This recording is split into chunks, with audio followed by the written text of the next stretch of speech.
Hey, everybody. Welcome to Ask Dr. Testosterone, starring Dr. George Touliatos, brought to you by... Oh, wait, I'm going to start over because I'm not sure it was recording.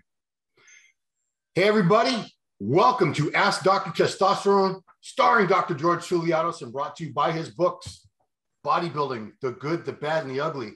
Gives you an excellent overview of all the different PEDs used in our sport, cycles, doses, side effects, good effects, bad effects. And of course, the sequel written last year, Training, Nutrition, and Supplementation in Bodybuilding. Of course, this is all going to be consolidated soon into something he's going to be calling the Bible. But before you get that, get those on Amazon.com and get my book too while you're on Amazon, Real Bodybuilding, Muscle Truth from 25 Years in the Trenches. Now, from Athens, Greece, please welcome the doctor himself, George N. Touliatos. Welcome, doctor. First time that I'm close to 210. I'm 211 now. 211, wow. Yeah, my abs are more, visible now. Yeah.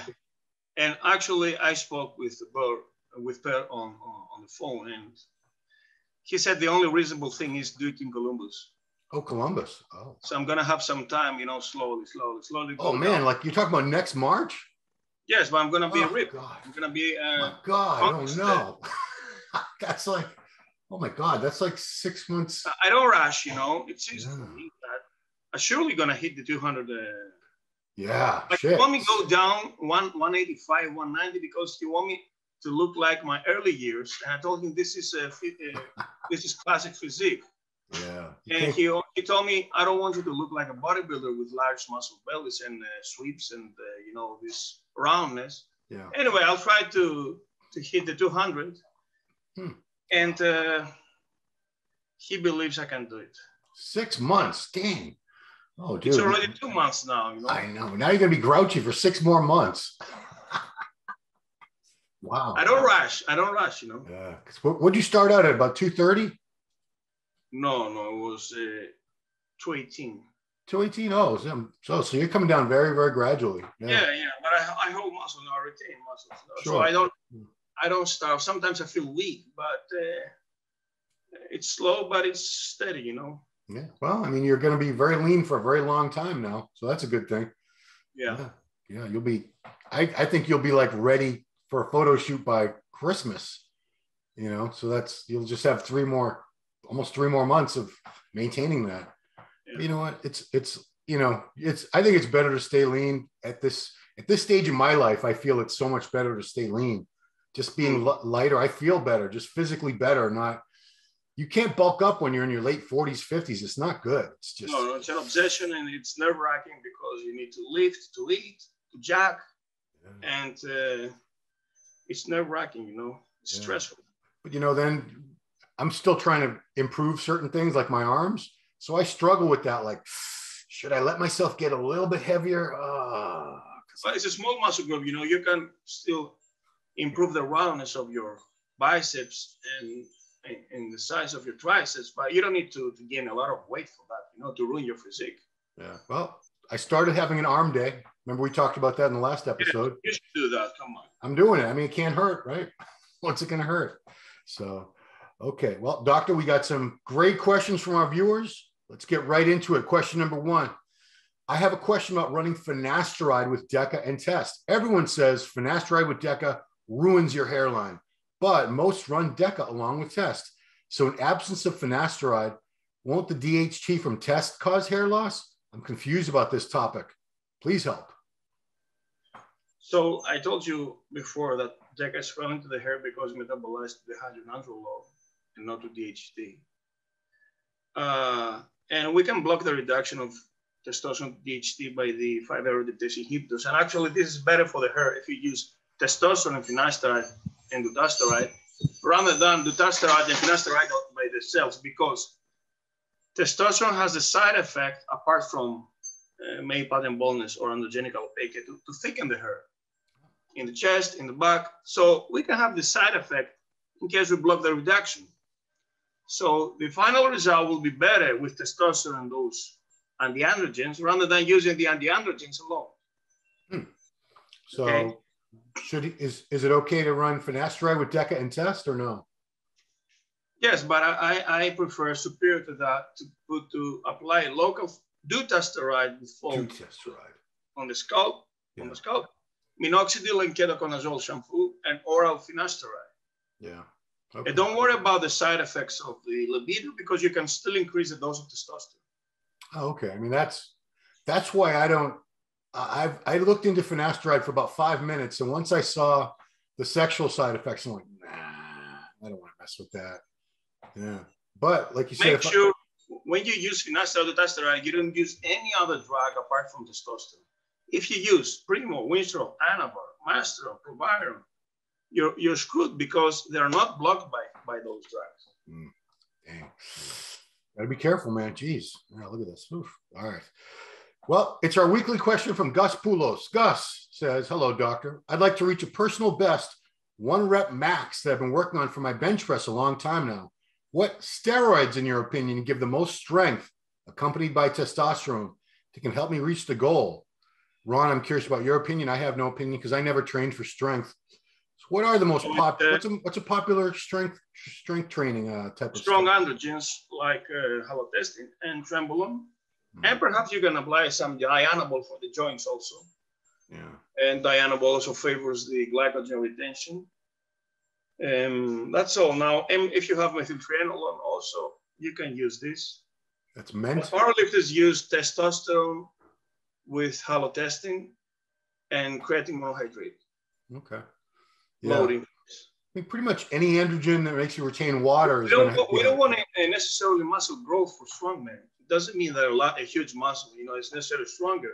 You need to train that muscle in particular in order to have density and strength. Right. So trembolone and dianabol, for instance, it doesn't apply necessarily to strongmen, but it's the androgenic effect that may give you some strength. So we want pure strength out of androgens. Okay. Yeah, because this guy just wants to have a more, a better bench press, just to bench press more weight. So any of those androgens you talked about would be good, along with test. As us, Tom, also wear this special suit. Oh, yeah. That helps you. The bench shirt. Yeah. Yeah. Yeah, it's funny because when those things are so tight, they can't even move their arms. You have to make a curve into your lower back, curve it. Yeah. And why the width of your grip should be wide, because it shortens the the range of motion. Distance, yeah. It's exact opposite. Totally different from what we do as bodybuilders. We want a long range of motion. Yes. And we want the chest to do all the work. They're really more shoulders, triceps, and I've heard even the lats are more involved in like a max bench press than the chest. To the negative, the lats work, Yeah. I mean, I've met a lot of guys who can bench press a lot of weight and they did not have very thick pecs at all. Massive shoulders, massive triceps, but a lot of times not much chest. Isn't that crazy? Because they weren't using their chest. Chest wasn't doing the work. Okay. Here's a health question, doctor. What about soluble fiber for lowering LDL, your bad cholesterol? Yes, it can, absolutely. It also can lower cholesterol. Cholesterol, not cholesterol, but also it can lower glycemia and, improve insulin sensitivity. Okay, cool. Soluble fiber, good thing. Okay, this gentleman wants to know, what are the ramifications of a once per year cycle of primobolan, 12 to 16 weeks long, 300 milligrams primo and nanthate on top of testcypionate TRT dose, 150 milligrams per week. So he wants to add 300 milligrams of primo to his TRT regimen for about 12 to 16 weeks. How healthy or not healthy would that be? I don't think it's going to cause any substantial problem to the liver. I suggest the enanthate combined twice a week is the half-life. So 200 milligrams will be good, 100 twice. Okay. But he's going to have issues with his hair because of the DHT, if he's prone to that. Gee, everything messes up your hair. This is ridiculous.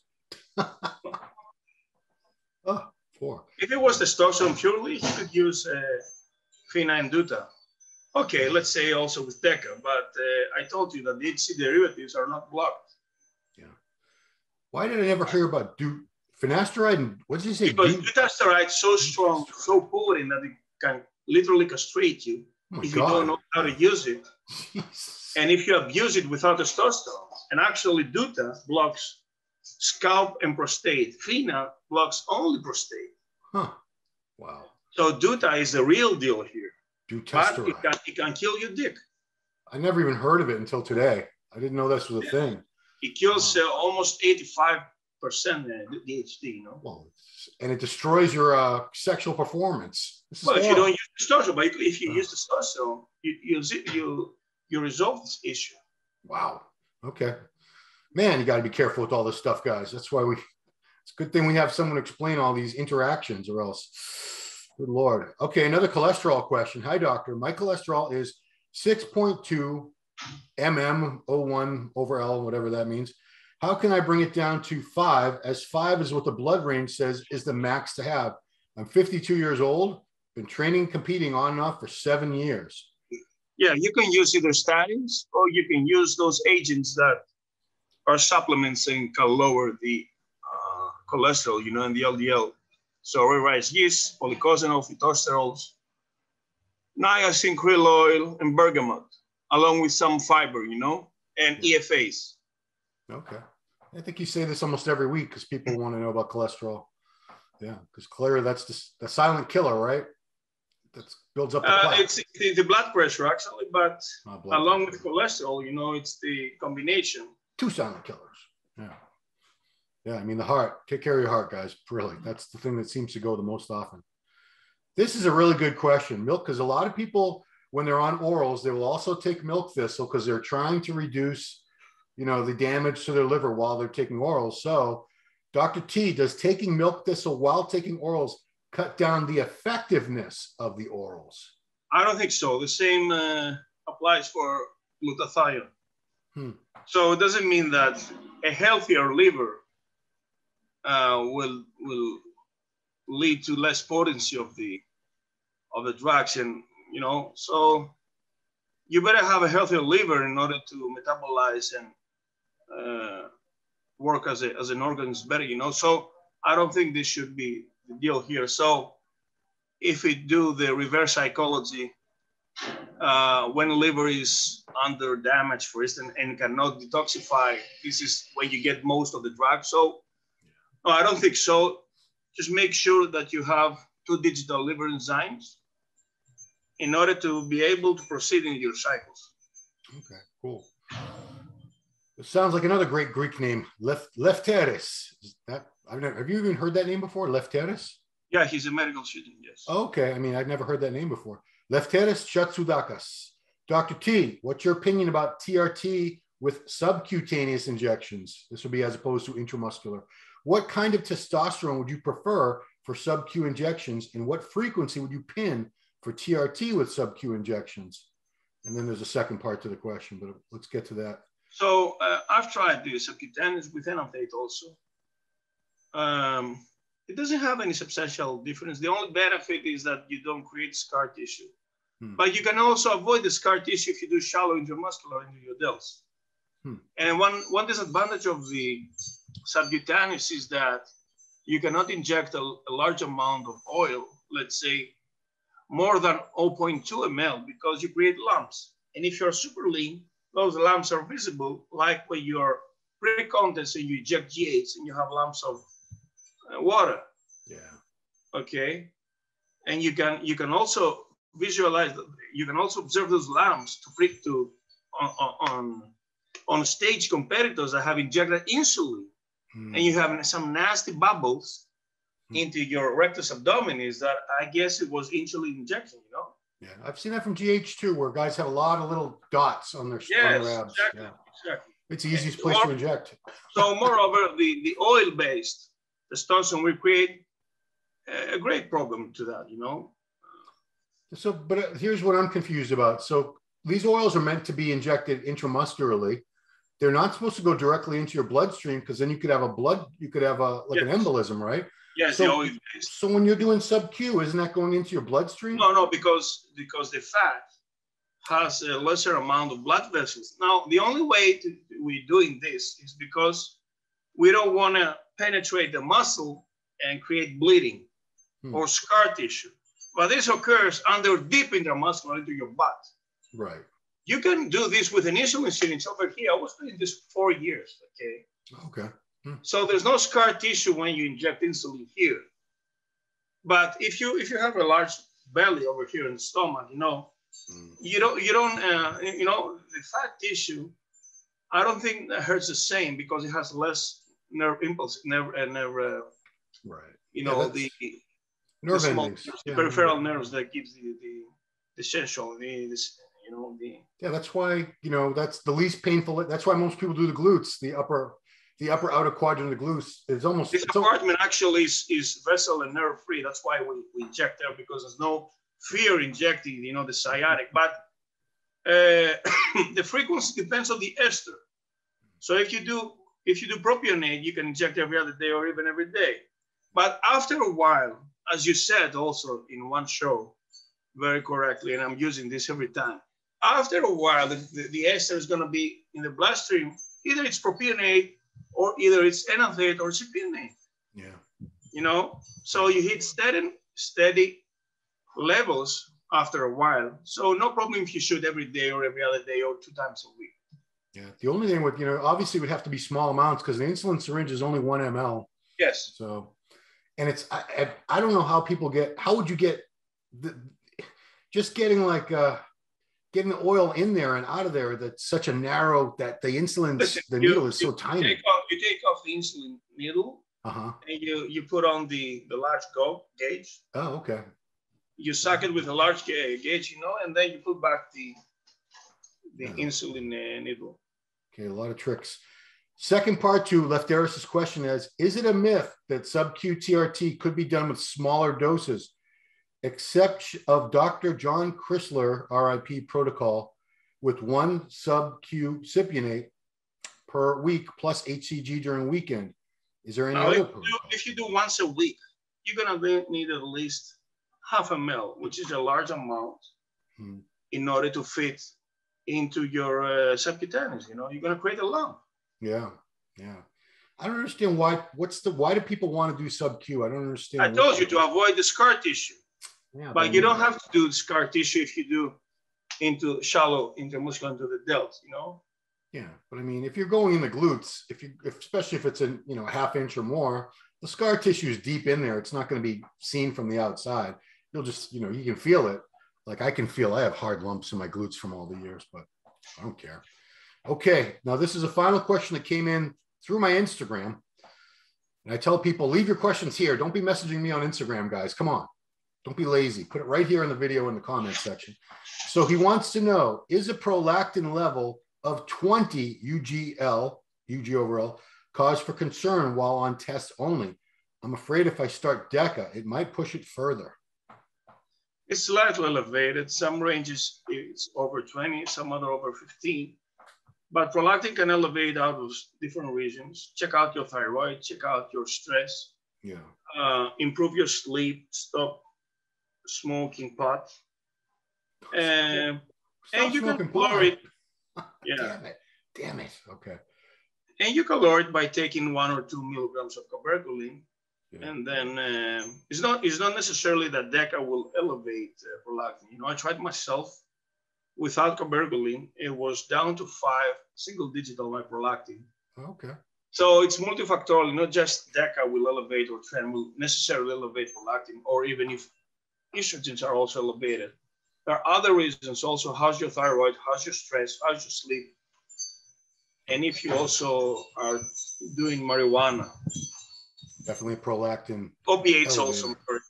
Yeah. Yeah, it's funny. I know somebody who got gyno, not from steroids, but from marijuana, smoking marijuana every day. Yeah. He had real gyno, like serious. I could see it through his shirt. Like he was not a steroid user. He barely even lifted weights. And if they stay up all night, you know, stress elevates prolactin, and you know, that's it. Now, he wanted to add to his question on Instagram. I told him it was too late because he sent me this like 40 minutes ago before we started recording. If you don't know the answer, we'll use it for next time if you have to like look something up. But he says, can I add to my question? I added 50 milligrams of DHEA daily for 3 months alongside my test, 200 milligrams weekly. Could high levels of DHEA cause high prolactin and cause my nipples to lactate? No, but DHEA can aromatize to a lesser estrogen, estrone E1, through androstenedione. So they can slightly aromatize, but not to estradiol, which is the main representative of estrogens in men. Yeah. Okay, so don't worry. 50 milligrams, that's nothing. Okay, because he was worrying. He said, should I stop the DHEA? If you use above 50, you may concern of estrogen, but not such a low dose. So he mentioned cabergoline. That's what a lot of people use to lower their prolactin when it's cabergoline or bromocriptine. So either Dostinex or Parlodel. You know. Okay, cool. Doctor, that's all our questions. We're recording this on Labor Day, so you guys will see this after Labor Day, but we're still in summer here in the US. It is summer until September 21st, guys. Don't forget. September 21st, my birthday. Send me some presents, please. But you don't need to send me anything. Anyway, thank you, doctor. As always, taking the time to answer these questions. One of the only doctors in the world who has both medical expertise and real world experience as a bodybuilder, has treated tons of steroid PED users, counseled them. It's a great service that you provide. So we're very, very grateful to have you every week. Guys, if you have questions for the doctor, please leave them in the comments below. Please subscribe to the channel. Please like the videos, do the thumbs up thing, comment, share, all that good stuff. Hit the subscription bell so you know when we have new videos out. And that's it. We thank you for watching another awesome episode of Ask Dr. Testosterone with Dr. George Touliatos. Check out his website, gtoul.com. That's got plenty of info, plenty of articles, both in English and in Greek. Follow him on Instagram at Dr. George Touliatos. And that's it. We appreciate your viewership. We'll see you next time.